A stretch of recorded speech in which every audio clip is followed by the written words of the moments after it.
Bonjour à tous, nous sommes ravis de vous retrouver pour les actualités juridiques sociales de ce mois. Alors nous vous avons sélectionné une petite série d'actualités. Alexia, pour ta part, de quoi as-tu décidé de nous parler?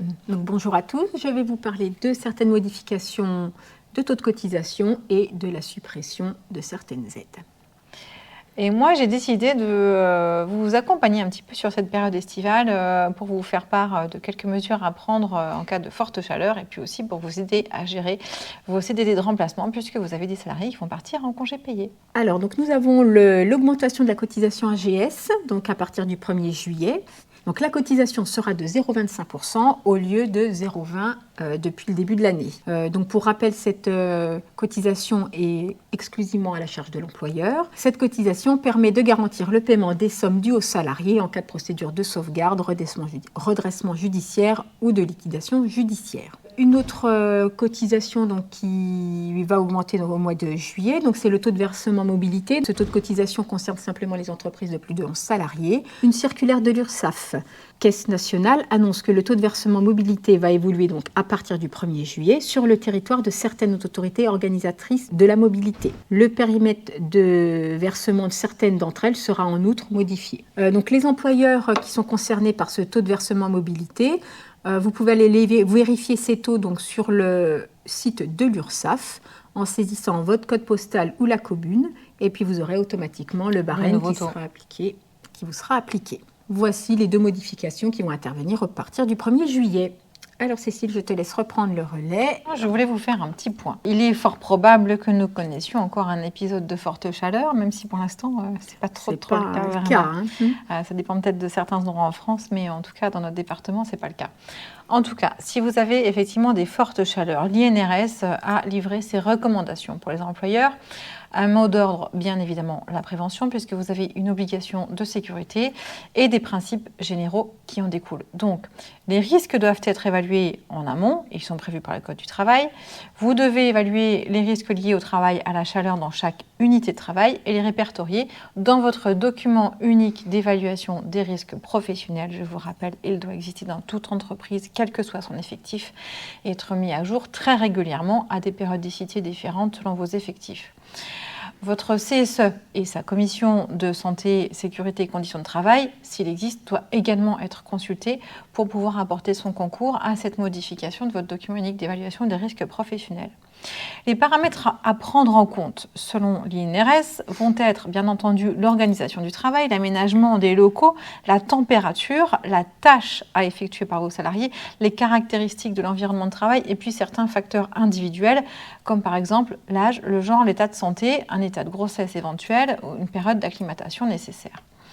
Le Code du travail, quant à lui, ne fixe pas de précision quant aux températures qui sont réellement gênantes. Très concrètement, on a une température de 30 degrés pour une activité sédentaire qui commence à pouvoir devenir dérangeante et puis de 28 degrés pour une activité physique cette fois-ci. C'est une valeur repère qui doit être ajustée en fonction d'autres facteurs qui vont participer à l'astreinte thermique comme l'humidité, le rayonnement solaire ou la charge physique et la tenue de travail. Bien évidemment, en fonction des conditions de travail de chacun, les difficultés ne vont pas être les mêmes par rapport à la température que chacun va ressentir.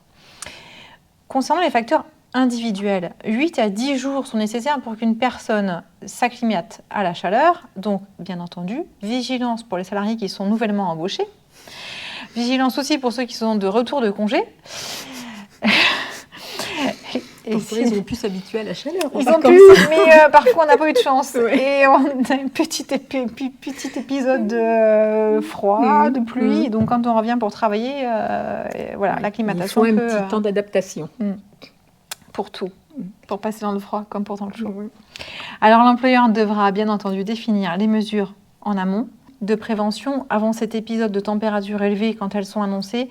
Et puis s'il considère que les salariés peuvent être en danger, il pourra faire cesser tout simplement le travail pour ne pas les exposer à une situation dérangeante puisque, bien entendu, il y a cette obligation de sécurité de résultat à laquelle vous êtes tenu en tant qu'employeur.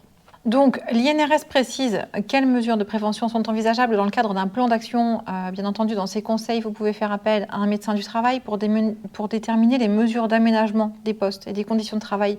Vous allez devoir également adapter les horaires de travail. Durant les périodes de forte chaleur, on va pouvoir décaler les horaires de travail pour éviter de travailler entre 11h et 14h, si c'était par exemple un travail dans les vignes.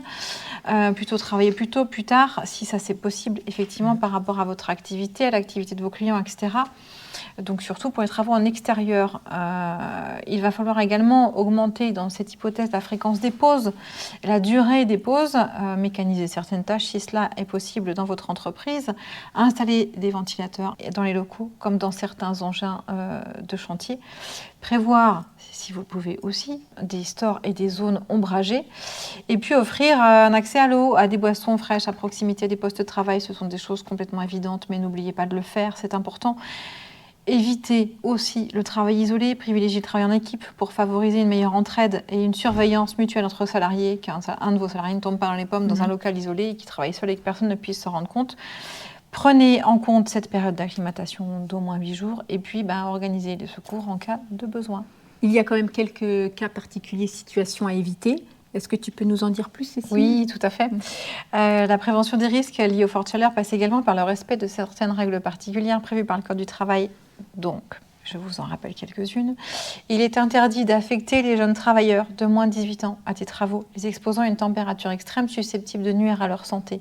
Moins de 18 ans, faites attention. Je vous rappelle d'ailleurs que pour les moins de 18 ans, si vous souhaitez être embauché, la visite médicale auprès de la médecine du travail se fait avant l'embauche et non pas dans les 3 mois qui suivent l'embauche, contrairement aux autres salariés. Également, dans le secteur du bâtiment, qui est un secteur compliqué en période de forte chaleur, il y a des obligations particulières. Vous devez mettre à disposition des travailleurs un local plus frais. En aménagement, vos temps de pause, nous venons de le dire. Vous devez également fournir à chaque travailleur au moins 3 litres d'eau par jour.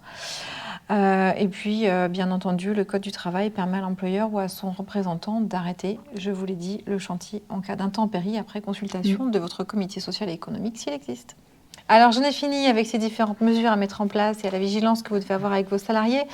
Alexia, toi, de ton côté, tu souhaitais nous faire part d'une petite nouvelle sur la modification des aides à l'embauche pour certains types de contrats. Effectivement, Cécile, une aide a disparu depuis le 1er mai concernant les contrats de professionnalisation. Donc normalement, il était prévu en début d'année que cette aide soit conclue jusqu'à la fin de l'année. Et puis, les pouvoirs publics ont décidé de supprimer cette aide pour les contrats de pro, donc à partir du 1er mai 2024. Alors, uniquement pour les contrats de professionnalisation ? C'est ça, voilà. Les contrats d'apprentissage, l'aide est toujours valable pour l'instant jusqu'au 31/12/2024. Une petite précision sur les contrats qui ont été conclus avant le 1er mai, donc jusqu'au 30 avril, l'aide est toujours... Elle sera en place, effectivement.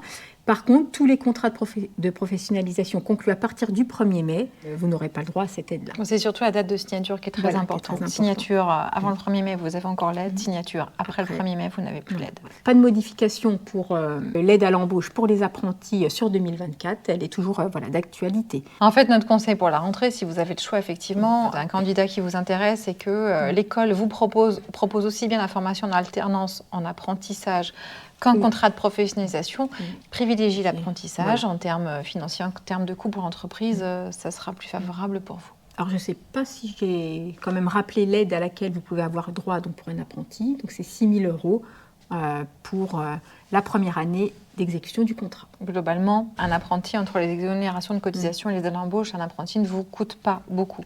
Et puis, c'est aussi un moyen d'intégrer un salarié dans votre entreprise, de le former à vos méthodes de travail et de pouvoir le garder derrière s'il vous convient et si votre entreprise lui convient aussi. C'est un bon moyen d'intégrer des salariés. Alors moi, je vais repasser sur un sujet toujours concernant la période estivale. Bien entendu, vous avez plein de salariés qui vont partir en congé payé. Alors, comment organiser cette période de congé payé ? Bien évidemment, vous allez avoir recours soit du personnel interne, mais parfois ça ne suffit pas, et donc vous allez avoir recours à des CDD de remplacement. Faites très attention aux motifs que vous utilisez pour votre CDD de remplacement. À chaque fois qu'on embauche quelqu'un en contrat à durée déterminée ou en mission d'intérim, il y a un motif bien précis qui doit être indiqué dans ce contrat. Lorsque vous êtes sur un remplacement d'un salarié temporairement absent, période de vacances, absence, maladie, il s'agira effectivement d'un motif de remplacement. Vous allez devoir remettre ce contrat par écrit au salarié dans les 2 jours qui suivent son embauche, préciser impérativement ce motif. Vous allez devoir également préciser absolument le nom et la qualification de la personne remplacée. Vous allez devoir préciser la durée de ce contrat de remplacement. Attention, les périodes de chevauchement sont limitées, c'est-à-dire que vous ne pouvez pas trop prendre quelqu'un en remplacement avant le départ de la personne qui va partir en congé. Il faut vraiment que ce soit justifié par la complexité du poste et ça doit se passer sur un temps très limité. Sur le moment de retour, vous ne pouvez pas aller au-delà du surlendemain du salarié qui était absent, qui est parti en congé. Voilà. Maximum surlendemain, fin du contrat de remplacement. Il n'y a pas de carence entre 2 CDD de remplacement. Donc, vous pouvez avoir plusieurs CDD de remplacement d'affilée. La prime de précarité est versée à la fin du contrat de remplacement, sauf si vous proposez à votre salarié de rester en CDI chez vous parce qu'il vous convient parfaitement et que vous avez un emploi qui finalement s'est libéré ou que vous avez décidé d'en créer un. Mais surtout, on a une grosse contrainte, c'est qu'il s'agit d'un seul contrat par salarié remplacé. Alors cette contrainte, ça fait des années qu'on vous le répète, on est bien d'accord que c'est compliqué pour vous. Vous avez 3 salariés absents, on aura 3 CDD de remplacement. Mais nous avons un dispositif expérimental qui est entré en vigueur et qui vous permet de faire un seul contrat pour remplacer plusieurs salariés dans certains secteurs d'activité uniquement. Donc on a des décrets qui viennent préciser au fur et à mesure dans quel secteur d'activité il est possible de remplacer plusieurs salariés en même temps sur un seul et même contrat.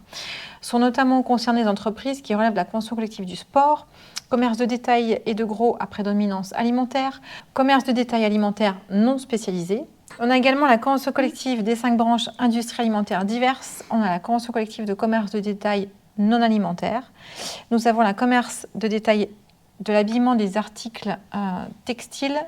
Nous avons la boulangerie-pâtisserie, la pâtisserie. Et nous avons également 3 nouveaux secteurs qui viennent de s'ajouter. Il s'agit du transport public urbain et ferroviaire. Donc petit à petit, les secteurs d'activité s'élargissent. Mais alors ça, c'est vraiment, il faut aller voir votre convention collective. Il s'agit d'exceptions, il s'agit de dispositifs expérimentaux. Donc le principe, ne l'oubliez pas, une personne absente, un contrat de remplacement. Et même quand il comporte un motif valable, votre CDD doit rester une exception, ne doit jamais pourvoir un emploi permanent de l'entreprise. C'est-à-dire que si vous avez un salarié qui a démissionné d'un CDI, il ne s'agit pas d'un CDD de remplacement. Mais vous devez remplacer par un nouveau CDI avec une période d'essai. Si votre salarié ne vous convient pas, vous avez la possibilité de vous en séparer. Par le biais de cette période d'essai, le CDD n'est pas le seul moyen de tester un salarié. J'en ai terminé pour ma part sur ces 2 sujets pour vous accompagner sur la période estivale. Alexia, est-ce que tu as quelque chose à nous ajouter ? Eh bien non, moi aussi, j'ai fait le tour du sujet. Alors, nous allons vous souhaiter de bonnes vacances pour les juilletistes et puis nous nous retrouverons bientôt pour une nouvelle actualité. Notre nouvelle actualité juridique sociale mensuelle. À bientôt. À bientôt.